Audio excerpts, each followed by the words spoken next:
Maqaan koo Faarfataa Salomoon Alamuu Galataan jedhama. Bakki ani itti dhaladhe godina Shawaa Lixaa aanaa Jibaat bakka jedhamuttidha. Abbaan koo fi haati koo ijoollee 6 kan qaban yoo ta'u, ani isaan keessaa isa sadaffaadha.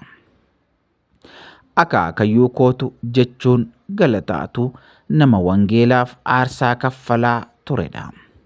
Naannoo jiraatu irraa sababa inni nama wangeela jaallatu ta'eef jibbanii isa dhiibanii isas ari'atanii.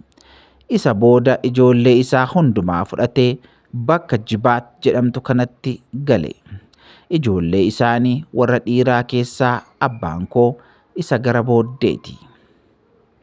Waaqayyo gaafa akaakayyuu koo kana gara ofiisaatti fudhachuuf jedhu sagalee tokko ergee karaa raajotaa waadaa galeefis ture. Kuni egaa ergan dhaladhee kan natti himanii dhugaas naaf ba'anidha. Akkas jedheen Waaqayyo, dibata sirra jiru kana dhala keetiinan baasa jechaanii ture. Waaqayyo karaa namoota isaa itti dubbachaa ture. Isa booda isaanii hin du'ani yookaan akaakayyuun koo du'aan boqotani. Abbaan koos ni fuudhe. Waldaa Biraana Kiristoos maatiin koo itti waaqeffatanitti tajaajiltoonni dhufan hunduu ergaa wal fakkaataa dabarsu ture. Innis akkas kan jedhu ture. Ilaa waldaa kana keessaa mucaan qaamaan xiqqaa ayyaanaan guddaan tokko ni ka'a kan jedhu irra deddeebiidhaan dubbatamaa ture. Abbaan koo inni Waaqayyo dubbatu kun karaa dhala koo ni raawwatama jedhee hin eegne ture. Guyyaa tokko yeroo ani dhalachuuf jedhee haati koo ulfa turte tajaajilaan tokko saba keessaa haadha kootiin, ilaa mucaan ati garaatti baattu kuni nama guddaa ta'a ittiin jedhee jedhama.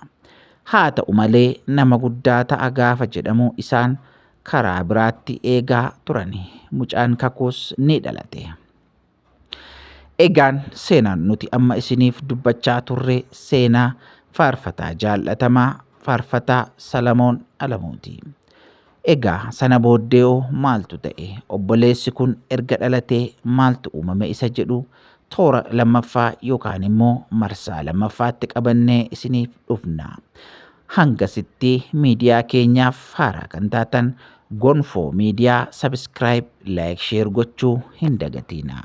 Namoota bira akka qaqqabuuf hammasitti share godha. Marsaa lammaffaan yookaan immoo kutaa lammaffaan yeroo dhiyootti isiniif dhufna. Waaqayyo baraaf jireenya keessan haa eebbisu. Eebbifamaa.